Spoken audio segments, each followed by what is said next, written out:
അതുകൊണ്ടാണ് വ്രതം. ശരീരത്തിന്റെ കാമക്രോധ ലോഭ മോഹ മത മത്സര്യങ്ങളിൽ നിന്ന് മോചിതനാവണം. അതെല്ലാവർക്കും ഉണ്ട്. ശരീരത്തിലുള്ള ആ കാമം ഉണ്ടാവും. കാമം ഉള്ളത് കൊണ്ടല്ലേ നമ്മൾ ഉണ്ടായത്, നമുക്ക് മക്കളുണ്ടായത്. പക്ഷെ കാമം എപ്പോഴും പ്രകടിപ്പിക്കലാണോ? കാമം കണ്ടതെല്ലാം വേണമെന്ന് തോന്നുന്ന കാമത്തിൽ നിന്ന് മോചിതനാവണം. ക്രോധം ഉണ്ടാവും. വിചാരിച്ച പോലെ കാര്യം നടന്നില്ല, ദേഷ്യം വരും. ആ ദേഷ്യം വരുമ്പോൾ ദേഷ്യം അടക്കാൻ പറ്റണം. ഒരു കുഞ്ഞിനെ എടുത്തിട്ട് ഒരാൾ നടന്നു പോകുമ്പോ കുഞ്ഞ് ഭയങ്കരമായ ഷാഠ്യവും കരച്ചിലും. അപ്പൊ കുട്ടിയോട് ഇയാൾ പറഞ്ഞു, അടങ്ങ് മാധവാ എന്ന് പറഞ്ഞിട്ട് കുട്ടിക്ക് ചോക്ലേറ്റ് വാങ്ങിക്കൊടുത്തു. ചോക്ലേറ്റ് കിട്ടിയിട്ടും കുട്ടി കരച്ചിൽ നിർത്തുന്നില്ല. അപ്പൊ ഇയാൾ അടങ്ങ് മാധവ എന്ന് പറഞ്ഞിട്ട് ചായയും പഴംപൊരിയും വാങ്ങിക്കൊടുത്തു. എന്നിട്ടും കുട്ടി കരച്ചിൽ നിർത്തുന്നില്ല. അപ്പൊ അടങ്ങ് മാധവ എന്ന് പറഞ്ഞിട്ട് കളിപ്പാട്ടം വാങ്ങിക്കൊടുത്തു. എന്തെല്ലാം വാങ്ങിക്കൊടുത്തിട്ടും ഈ കുട്ടി കരച്ചിൽ നിർത്തുന്നില്ല. അപ്പോഴെല്ലാം ഇദ്ദേഹം അടങ്ങ് മാധവ എന്ന് പറഞ്ഞ ഓരോന്ന് വാങ്ങിക്കൊടുക്കുക. ഇതിങ്ങനെ വാങ്ങിക്കൊടുത്തുകൊണ്ടിരിക്കുമ്പോ ഇതും കണ്ടുകൊണ്ട് കൂടെ ഒരാൾ നടക്കുന്നുണ്ട് കേട്ടോ. അയാൾക്ക് ക്ഷമ കെട്ടിട്ട് ഈ മനുഷ്യനോട് പറഞ്ഞു, നിങ്ങളൊരു വല്ലാത്ത ക്ഷമ തന്നെ, ഞാനെങ്ങാനാണെങ്കിൽ കുട്ടീനെ എന്തോ ചെയ്തു പോകും. എന്നിട്ട് കുട്ടിയോട് കൂടെ വന്ന ആളൊന്ന് ചൂടായി, എന്താ മാധവ നിനക്ക് വേണ്ട എല്ലാം വാങ്ങി തരുന്നില്ലേ, എന്നിട്ട് എന്താ മാധവ നീ കരച്ചിൽ നിർത്താത്തത്? അപ്പൊ കുട്ടിയെ എടുത്തു നടക്കുന്ന ആള് പറയാ, കുട്ടീന്റെ പേര് മാധവ എന്നല്ല, രാജേഷ് എന്നാണ്. കുട്ടീന്റെ പേരെന്താ? രാജേഷ്. പിന്നെ നിങ്ങൾ ആരോടാ ഈ അടങ്ങ് മാധവ എന്ന് പറയുന്ന ആരാ മാധവൻ? അപ്പൊ അയാൾ പറയാ, മാധവൻ ഞാൻ തന്നെയാ, എനിക്ക് ദേഷ്യം വന്നിട്ട് ഞാൻ എന്നോട് തന്നെ പറയുന്ന അടങ്ങ് മാധവ. മനസ്സിലായോ? ഇതാണ് ഭക്തിയിൽ ക്രോധം. അതിന് മക്കളോട് ദേഷ്യം വന്നാൽ ഓർമ്മിച്ചാൽ മതി കേട്ടാ, അടങ്ങ് മാധവ. മനസ്സിലായി? സ്വയം അടക്കാൻ പറ്റണം, ക്രോധം അടക്കണം. മോഹം എന്താ? മോഹം എന്റെ അധ്വാനത്തിന് തക്കതായ പ്രതിഫലം എനിക്ക് മോഹിക്കാം, പക്ഷെ അതല്ലാത്തത് കണ്ടതെല്ലാം എനിക്ക് വേണം. എനിക്ക് ഒരു സ്കൂട്ടറേ ഉള്ളൂ, വേറെ ആൾക്ക് കാറില്ല, എനിക്ക് കാറ് വേണം. കാറ് വാങ്ങി കൊടുക്കുമ്പോ അപ്പുറത്തെ കാർ എന്റെ 5 ആള് പോകുന്ന കാറാണ്, ഓന് 7 ആള് പോകുന്ന കാറ്.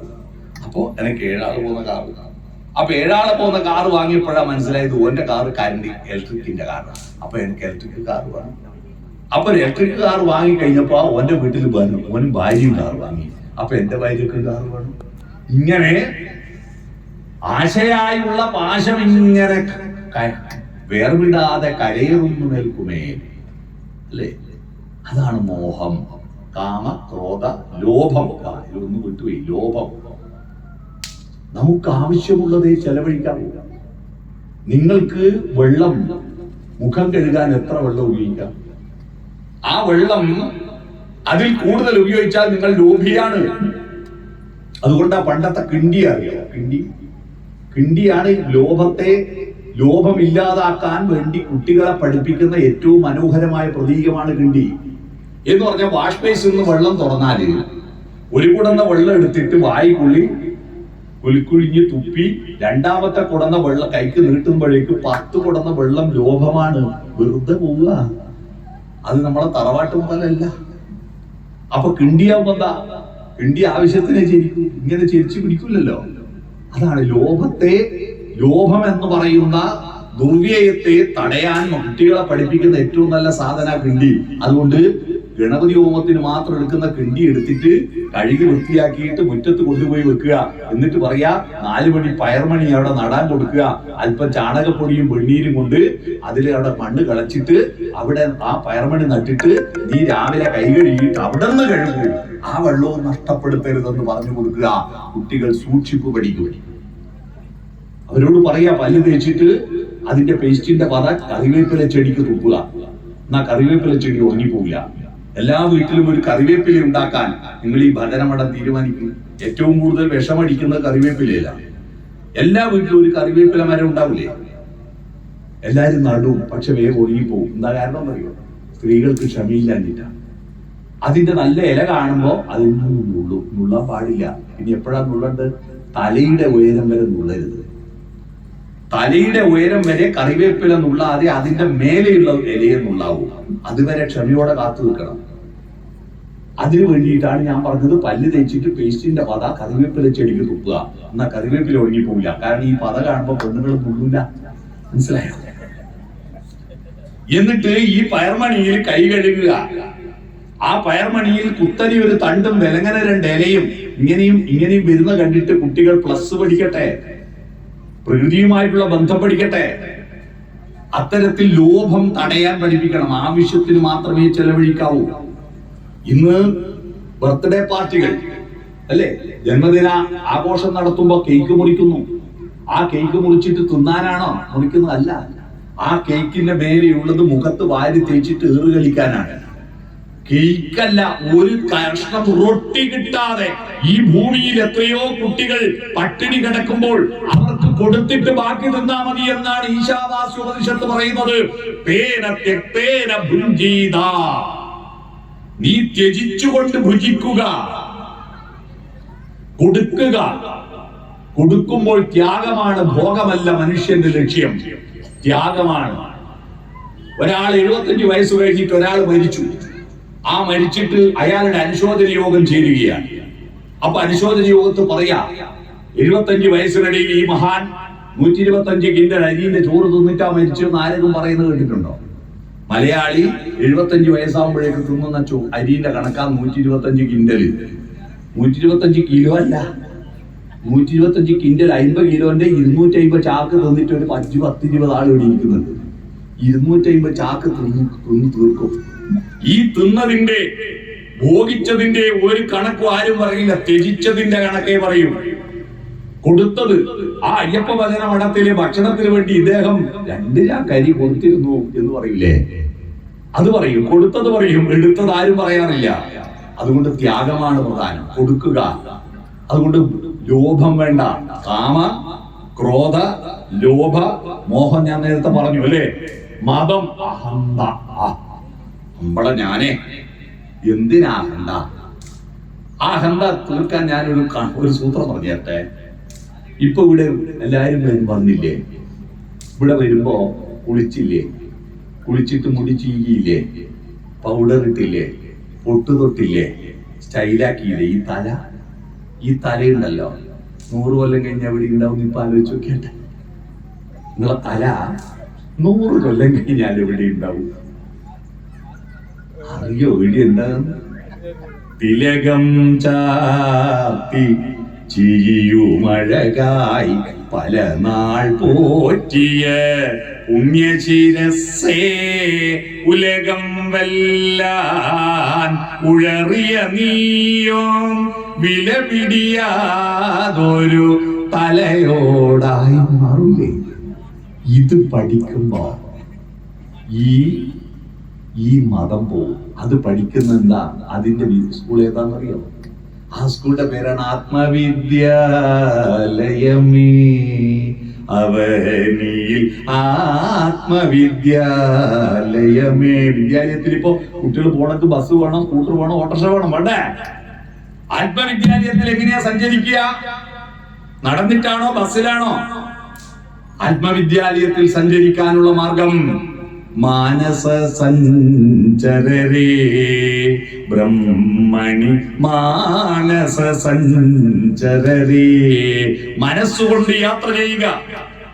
ആ മനസ്സാണ് സത്ത്. ഇതിന്റെ ഉള്ളിലൊരു സത്തുണ്ട്, ജീവനാകുന്ന സത്തുണ്ട്. ഈ സത്തല്ല, സത്തങ്ങ് പോയ ഇത് അസത്തല്ലേ? ഈ ശരീരം അസത്തല്ലേ? അമ്പലത്തിൽ പോവാൻ വേണ്ടിയിട്ട്, ഭജനത്തിന് വരാൻ വേണ്ടിയിട്ട് പുറപ്പെട്ട ഒരാൾ കാര്യമായി പോയി. ഏതായാലും വലിയച്ഛൻ പുറപ്പെട്ടല്ലേ, ഒരാഗ്രഹം തീർക്കാന്ന് പറഞ്ഞിട്ട് എടുത്തിട്ട് ഇവിടെ കസേരമ കൊണ്ടുവന്ന ഇവിടെ കയറ്റു. ഇങ്ങോട്ട് കുളിച്ചിട്ടല്ല റെഡിയായി നിന്നേരാ ജീവനങ്ങ് പോയത്, സത്തങ്ങ് പോയത്. ആരും കയറ്റുവോ? ഇല്ല. സത്തങ്ങ് പോയ ഇത് അസത്ത. നിങ്ങളുടെ തലയിലെ മുടി എത്ര സുന്ദരമാണ്. തിക്കുറിശി സുകുമാരൻ നായരുടെ മനോഹരമായ ഒരു സിനിമാ പാട്ടുണ്ട്.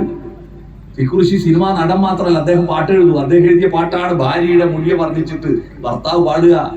കാർക്കൂന്തൽ കെട്ടിനെന്തിനു വാസന തൈലം, നിന്റെ വാർനെറ്റി തടത്തിനെന്തിനു സിന്ദൂരത്തിലകം. നിന്റെ മുടിക്ക് പ്രത്യേകിച്ച് വാസന തൈലൊന്നും ഹെയർ ഓയിലൊന്നും വേണ്ട, മുയിങ്ങുമണമൊന്നുമില്ല, നല്ല സുഗന്ധമുണ്ട് നിന്റെ മുടിയിൽ. സ്ത്രീകൾക്ക് രണ്ട് കാര്യങ്ങൾ കേൾക്കുന്ന വളരെ ഇഷ്ടമെന്നാ പറയുന്നത് കേൾക്കുന്നത്. ഒന്ന്, അവരുടെ മുടി നല്ല സ്റ്റൈലുണ്ടെന്ന്. രണ്ട്, അവര് പാചകം ചെയ്ത ഭക്ഷണം നല്ല ടേസ്റ്റ് ഉണ്ട്. ഇത് രണ്ടും അവർക്ക് ഭയങ്കര ഇഷ്ടമാണ്. എന്നാൽ ഇത് രണ്ടും പറയാൻ വെറും പിശുക്കന്മാരാണെന്നത്. ഇത് രണ്ടും പറയൂല. എന്തോ തകരാറുണ്ടെങ്കിൽ വണ്ണത്തിൽ പറയും അല്ലേ? എന്നാൽ നന്നായിട്ടുണ്ടെങ്കിൽ, ഭക്ഷണം നന്നായിട്ടുണ്ടെങ്കിൽ പറയോ? ഇല്ല. അപ്പൊ ഈ മുടിയെ വർണ്ണിച്ചിട്ട് ഭർത്താവ് പാട്ടുപാടുന്ന കേട്ടിട്ട് ഭാര്യക്ക് ഭയങ്കര സന്തോഷമായി. ഭാര്യ ഒരു സ്പെഷ്യൽ ഭക്ഷണം ഉണ്ടാക്കി കൊടുത്തു, ബിരിയാണി ഉണ്ടാക്കി കൊടുത്തു. ബിരിയാണി ടേസ്റ്റിൽ ഭർത്താവ് ഭാര്യ തിന്നുമ്പോ നേരത്തെ വർണ്ണിച്ച സാധനത ഒന്ന് വലിയെന്ന് കൈമുന്നേ അതെടുത്തിട്ട് കൂന്തൽ കെട്ടിനെന്തിനെന്ന് പറയോ? ഈ സത്താകുന്ന ജീവനാകുന്ന സത്തിൽ നിന്ന് വേർപെട്ടാൽ ഈ മുടി എന്തായി? അസത്തായി. നെയിൽ പോളിഷ് ഇട്ടിട്ട് ചില കുട്ടികളുടെ നഖം കണ്ടിട്ടുണ്ട്. എന്ത് രസാണ് ആ നഖം. പക്ഷെ ആ നഖം മുറിച്ച് മാറ്റി കഴിഞ്ഞാൽ എന്റെ പുന്നാര നഖം പറഞ്ഞിട്ട് ആരെങ്കിലും പഴയ ഹോർലിക്സിന്റെ കുപ്പിയിലിട്ട് വെക്കുക. അത് അസത്താണ്. സത്തിൽ നിന്ന് വേർപെട്ടാൽ അത് അസത്താണ്. വായക്കകത്തുള്ള ഉമിനീര് ഭക്ഷണത്തിന്റെ കൂട്ടത്തിൽ ചവച്ചരച്ച് വയറ്റിലേക്ക് വിഴുങ്ങുന്ന വിശുദ്ധജലല്ലേ? എന്നാൽ ആ ഉമിനീര് വായന്ന് പുറത്തു വന്നാലോ? അസത്ത് തുപ്പല. ഈ സത്തുള്ളത് കൊണ്ടാണ് നമ്മുടെ ശരീരത്തിന് വില. ഈ സത്തിനെ തിരിച്ചറിയുന്ന യാത്രയാണ് അസതോമ സത്യമയ. അസദ് ഈ പദാർത്ഥനിഷ്ഠമായ പ്രപഞ്ചത്തിൽ ശരീരത്തിൽ നിന്ന് അതിന്റെ ഉള്ളിലുള്ള സത്യത്തെ അന്വേഷിച്ചുകൊണ്ടുള്ള യാത്ര ചെയ്യുമ്പോഴാണ് നമ്മൾ മനുഷ്യനാവുന്നത്. ഈ സത്തങ്ങ് പോയ ഇത് അസത്ത. അത് തമിഴ്നാട്ടുകാർക്കറിയാം. അവരതുകൊണ്ടാണ് മരിച്ചു പോയാൽ അവർ പറയുന്നത്, ജീവൻ പോയാൽ അവർ പറയുന്നത് എന്താ? അയ്യോ സത്ത് പോയാച്ച് എന്ന് പറയും. നമ്മളത് മലയാളത്തിൽ ചത്തുപോയി എന്നാക്കി കളഞ്ഞാൽ പറ്റിയത്. ചത്തുപോയി എന്ന് ഇനി പറയാത്, ഒരു സത്തുപോയി എന്നാ പറയുന്നത് കേട്ടോ. ഈ സത്താണ് പ്രധാനം. കാമക്രോധ ലോഭ മോഹ മത മത്സര്യം. നമ്മൾ മത്സരിച്ചിട്ട് അവസാനം എന്താവും? എന്ത് കാര്യ?